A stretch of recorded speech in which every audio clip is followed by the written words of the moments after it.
ஆன்மீக சொந்தங்கள் அனைவருக்கும் அன்பான மாலை வணக்கம். நாம் நம்மளுடைய சேனலில் தொடர்ந்து நிறைய சுவாரஸ்யமான ஆன்மீகம் சார்ந்த தகவல்களை தாங்க பார்த்துட்டு வந்துட்டு இருக்கோம்.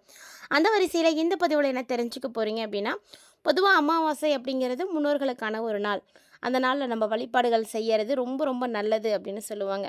அதுலேயும் அந்த தினத்தில் காக்கைக்கு வைக்கக்கூடிய எந்த ஒரு பொருளால் நமக்கு இவ்வளவு நன்மைகளானது ஏற்படும் அப்படின்னு தெரிஞ்சால் கண்டிப்பாக அதை யாரும் செய்யாமல் இருக்க முடியுமா?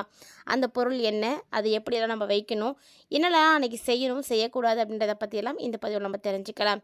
வீடியோக்குள்ளே போகிறதுக்கு முன்னாடி நீங்களும் நம்ம சேனலை சப்ஸ்கிரைப் பண்ணாமல் இருக்கீங்க அப்படின்னா மறக்காமல் சேனலை சப்ஸ்கிரைப் பண்ணிக்கோங்க. கூடவே பக்கத்தில் இருக்கிற பெல் சிம்பிளையும் கிளிக் பண்ணிக்கோங்க. அப்போ தான் நாங்கள் போடக்கூடிய வீடியோக்கள் எல்லாமே உங்களுக்கு நோட்டிஃபிகேஷன் உடனுக்குடன் வந்தடையும். நீங்களும் பார்த்து பயன்பெறலாம். வாங்க வீடியோக்குள்ளே போகலாம். பொதுவாக அமாவாசை அப்படிங்கிறது மாதம் மாதம் வரக்கூடிய திதி. இந்த திதி முன்னோர்களுக்கான திதி. முன்னோர்களை வழிபாடு செய்கிறதுக்கு உகந்த ஒரு நாள் அப்படின்னு இந்த அமாவாசை நாளை தான் சொல்லுவாங்க. இந்த நாளில் நம்ம அவங்கள வழிபாடு செய்கிறதுனால நமக்கு கோடான கோடி நன்மைகளானது ஏற்படும். நம்ம இப்பிறவியில் மட்டும் கிடையாதுங்க, முற்பிறவியில் செய்திருக்கக்கூடிய பாவங்கள் கூட தீர்ந்து போகும் அப்படின்னு சொல்லுவாங்க. அப்படிப்பட்ட அமாவாசையில் நம்ம ஏன் காக்கைக்கு சாதம் வைக்கிறோம்? காக்கைக்கு சாதம் வைக்கிறது பார்த்திங்கன்னா ரொம்ப ரொம்ப நல்லது. இந்த காக்கைக்கு சோறு வைக்கிறதுனால யமனும் சனியும் திருப்தி அடைவாங்க அப்படின்னு சொல்லுவாங்க. பொதுவாக அமாவாசை தினத்தில் காக்கைக்கு சோறு வைக்கக்கூடிய பழக்கம் எல்லாருக்கும் உண்டு. ஆனால் அதற்கான பலன் என்ன, அதை பற்றி தான் நம்ம இப்போ தெரிஞ்சுக்க போகிறோம். ஒரு சிலர் பார்த்திங்கன்னா காக்கைக்கு தினந்தோறும் சாதம் வைப்பாங்க. ஆனால் ஏன் எதுக்கு என்னன்னே தெரிஞ்சிக்கவே மாட்டாங்க. முன்னோர்கள் ஆசி வழங்குவாங்க அப்படின்னு நம்பப்படுது. அதனால தான் காக்கைக்கு அமாவாசை நாளில் நம்ம சாப்பாடு வைக்கிறோம். இதனால் ரொம்ப எளிமையாக முன்னோர்களுடைய ஆசையை நம்மளால் பெற முடியுங்க. அதுவும் முன்னோர்களுக்கு நம்ம படைக்கக்கூடிய உணவை முன்னோர்களுடைய வடிவில் காகங்கள் தான் உண்ணும் அப்படிங்கிறது தான் நம்பிக்கை. அதனால தான் காகங்கள் வடிவில் வரக்கூடிய முன்னோர்களுக்கு அவங்களுக்கு பிடித்தமான உணவுகளை நம்ம சமைத்து விரதமிருந்து படையல் போடுறோம். அப்படி வைக்கும் பொழுது நம்முடைய பாவங்கள் கூட விலகிடும் அப்படின்னு சொல்லுவாங்க. தெரிஞ்சோ தெரியாமலோ நம்ம செய்யக்கூடிய பாவங்களால் ஏற்படக்கூடியது தான் பல்வேறு விதமான கஷ்டங்கள். அந்த கஷ்டங்களை தீர்க்கறதுக்காக தான் இந்த மாதிரி வழிபாடுகளை செய்கிறது எளிமையான பரிகாரம். அது மட்டும் இல்லாமல் சனி பகவானுடைய வாகனமாக இருக்கக்கூடிய காக்கைக்கு நம்ம அமாவாசை தினத்தில் உணவளிக்கிறது அப்படிங்கிறது சனி பகவானையும் திருப்திப்படுத்திடும். அதனால் நமக்கு சனி பகவானால் ஏற்படக்கூடிய பாதிப்புகளும் பார்த்திங்கன்னா விலகி போயிடும். மேலும் பித்தர்களுடைய ஆசிகள் கிடைக்கும் அப்படிங்கிறத நம்பிக்கை. யமனும் சனியும் சகோதரர்கள். ஸோ அதனால் காக்கைக்கு உணவிடுறதுனால 2 பேருமே ஒரே சமயத்தில் திருப்தி அடைஞ்சிடுவாங்க. அப்படி இருக்கும் பொழுது நமக்கு பிரச்சனைகளானது ஏற்படாது. பிறவி பலன் கிடைக்கும் அப்படின்னு சொல்லுவாங்க. அதாவது செய்வினை கோளாறுகள் நம்மளை நெருங்கவே நெருங்காது. பாவங்கள் எதுவும் இருக்காலும் அது எல்லாமே விலகி போயிடும். எந்த மாதிரியான அமாவாசைகளில் முக்கியத்துவம் நம்ம கொடுக்கணும் அப்படின்னா, மிகப்பெரிய அமாவாசைன்னு சொல்லக்கூடிய தை அமாவாசை, ஆடி அமாவாசை, மகாலி அமாவாசை, இதில் தான் நம்ம ரொம்ப முக்கியத்துவம் கொடுக்கணும். இதில் பார்த்திங்கன்னா எந்த நேரத்தில் நம்ம வழிபாடுகள் செய்யணும் அப்படின்றதும் இருக்குது. பொதுவாக முன்னோர்கள் இறந்த தேதி ரொம்ப முக்கியம். அந்த தேதியில் நம்ம வழிபாடுகள் செய்கிறது ரொம்ப நல்லது. அதாவது என்னென்ன செய்யணும் அப்படின்னா, அமாவாசை நாளில் ஆறு, கடல் இந்த மாதிரியான இடங்களுக்கு போய் புனிதமான நதிகளில் நீங்கள் நீராடி மூதாதையர்களுக்கு தர்ப்பணம் செய்யணும். அது பார்த்திங்கன்னா ரொம்ப ரொம்ப நல்லது. இந்த தர்ப்பணம் செய்கிறதுக்குரிய நேரம் பார்த்திங்கன்னா மதியம் 12 மணிக்குள்ளே செய்திடணும். அதாவது மத்தியான வேலைக்குள்ளே செஞ்சிடணும். அதுதான் ரொம்ப நல்லது. அதுக்கப்புறம் செய்கிறது அந்தளவுக்கு நல்லது கிடையாது. தர்ப்பணம் முடிஞ்சதுக்கு அப்புறமா முன்னோர்களுக்கு நம்ம படையல் போட்டு வழிபாடு செய்யணும். அதுக்கப்புறம் தான் முன்னோர்களுடைய பிரதிநிதிகளாக சொல்லப்படக்கூடிய காகத்துக்கு போய் நம்ம உணவு வைக்கணும். காகத்துக்கு என்ன மாதிரியான உணவுகளை எல்லாம் வைக்கலாம் அப்படின்னு சந்தேகம் இருக்கும். காகத்துக்கு நம்ம சாதம் வைக்கலாம், எள் சாதம் வைக்கலாம், வடை வைக்கலாம், பாயாசம் வைக்கலாம், சர்க்கரை பொங்கல் வைக்கலாம்.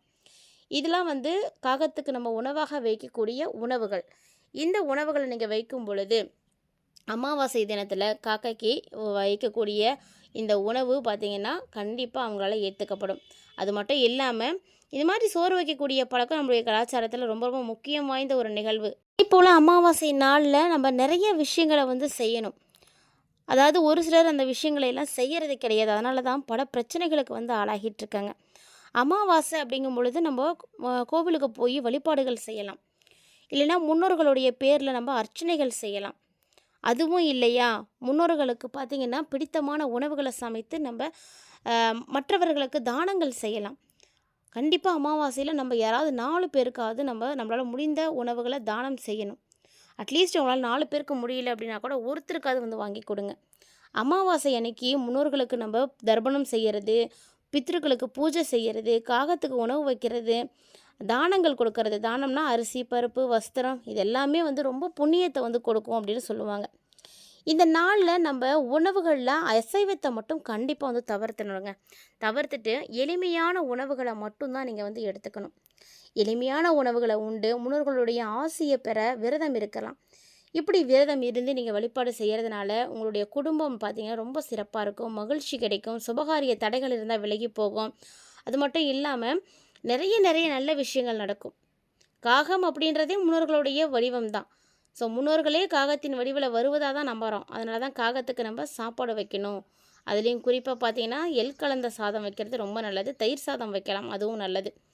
பித்ருக்களுக்கு தர்ப்பணம் அன்றைய நாளில் கண்டிப்பாக கொடுக்கணும். மறைந்த முன்னோர்களுக்கு எள்ளு தண்ணீரை கொண்டு தர்ப்பணம் கொடுக்கறது ரொம்ப அவசியம். அதே போல் குலதெய்வத்துக்கு போய் நீங்கள் வழிபாடுகள் செய்யலாம். குலதெய்வ கோவிலுக்கு போகலாம். குலதெய்வ ஃபோட்டோ இருந்தால் வீட்லேயே கூட நீங்கள் பூக்கள்லாம் வைத்து பொங்கல் வச்சு வழிபாடுகள் செய்யலாம். கண்டிப்பாக மறக்காமல் அந்த நாளில் நீங்கள் தானம் செய்யுங்க. தானம் அப்படிங்கும் பொழுது அரிசி, பருப்பு, வெல்லம், நெய், முந்திரி, திராட்சை, ஏலக்காய், வஸ்திரம் இதில் எதா வேணாலும் நீங்கள் தானமாக வந்து கொடுக்கலாம். எல்லாமே பார்த்திங்கன்னா உங்களுக்கு முன்னோர்களுடைய ஆசையை வந்து ஏற்படுத்தி கொடுக்கும். அதே போல் அம்மன் கோவில்களுக்கு போகலாம். அன்றைய தினத்தில் சிவன் கோவிலுக்கு போகலாம். இந்த 2 ஆலயத்துக்கும் போய் உங்களால் முடிந்த அளவுக்கு நீங்கள் வழிபாடுகள் செய்யலாம். அமாவாசையில் வழிபாடு செய்யறதுக்கான விஷயங்களை தெரிஞ்சிட்ருங்க. இந்த விரத முறை அப்படின்னு பார்க்கும் பொழுது பெருசெல்லாம் ஒன்றும் கிடையாது. அமாவாசைனா அன்றைக்கி ஒரு வேளை மட்டும் சாப்பாடு சாப்பிட்லாம். இல்லைனா முழு நேரமும் கூட விரதம் இருக்க முடிகிறவங்க விரதம் இருக்கலாம். அதுவுமே வந்து சிறப்பானது தான். செய்யக்கூடாத விஷயங்கள் அப்படின்றது கண்டிப்பாக இருக்குது. அதை நம்ம வந்து கண்டிப்பாக செய்யணுங்க. அதாவது அன்றைய தினத்தில் அமாவாசை நாளில் புதுசாக எந்த விதமான புது முயற்சிகளையும் செய்யக்கூடாது. அதே மாதிரி சுபகாரியங்களையும் செய்யக்கூடாது. அதையும் வந்து தவிர்த்துக்கணும். இதெல்லாம் வந்து நல்லது கிடையாது. அதே போல் அமாவாசை அன்னைக்கு நம்ம வாசலில் வந்து கோலம் போடக்கூடாது.